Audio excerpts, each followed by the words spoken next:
गुरु झाले स्वामी शनी जयंतीनंतर 58 दिवस प्रचंड श्रीमंती व आनंद मिळवतील या 3 राशी।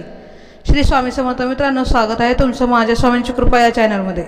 दैत्य गुरु बृहस्पती हे प्रत्येक राशीच्या कुंडलीत कोणत्या ना कोणत्या मार्गाने प्रभाव टाकत असतात।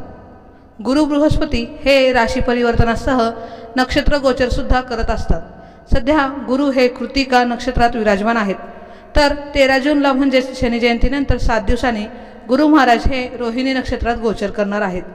गुरुच्या रोहिणी नक्षत्रातील प्रवेशामुळे काही राशींच्या मंडळींना विशेष लाभ प्राप्त होऊ शकतो। रोहिणी हे 27 नक्षत्रापैकी 4थे नक्षत्र आहे। याचे स्वामी चंद्र आहेत। गुरुदेव या नक्षत्रात पुढील 2 महिने व 7 दिवस वास्तव्य करून 20 ऑगस्टला संध्याकाळी 5:22 परिवर्तनासाठी सज्ज होतील। या 2 महिन्यांचा काळ काही राशींसाठी सुख समृद्धी, धनसंपत्ती व उत्तम आरोग्य घेऊन येणार आहे। त्या राशी कोणत्या आहेत हे पाहूया। गुरु नक्षत्र गोचरामुळे चमकणार या राशींचे नशीब। मेष रास। मेष राशींसाठी गुरुचे नक्षत्र परिवर्तन फायद्याचे ठरू शकते। गुरु हे मेष राशीचे स्वामी असल्याने या मंडळींना मनसोक्त आनंद अनुभवता येईल। आर्थिक मिळकतीचे मार्ग खुले होतील। गुरु आपल्या राशीच्या कुंडलीत धन भावी असणार आहेत, त्यामुळे पैशांची बाजू भक्कम राहील। रोगापासून मुक्ती मिळेल। गुप्त शत्रू तुमच्यावर हल्ला करू शकतील, पण गुरुबळाने त्यांच्यावर मात करू शकाल। भाग्य जोडीला असेल। व्यवसाय व नोकरीच्या ठिकाणी प्रगतीच्या संधी उपलब्ध होतील। मिथुन रास।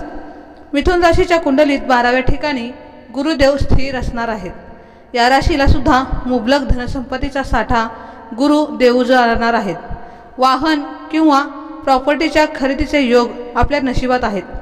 आई वडिलांच्या किंवा एखाद्या मार्गदर्शकाच्या माध्यमातून आपल्याला धनप्राप्ती होऊ शकते। रखडून पडलेल्या कामाला गती लाभेल। मानसिक ताणतणाव दूर होईल। नव्या नोकरीची संधी चालून येऊ शकते। कर्क रास।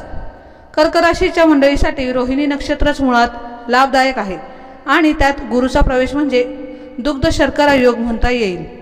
धन भावी गुरुचे आगमन झाल्याचे धन संपत्तीत येणारे अडथळे दूर होतील। वडील, गुरु, वरिष्ठ अशा मंडळींच्या रूपात तुम्हाला लाभाचे संकेत आहेत।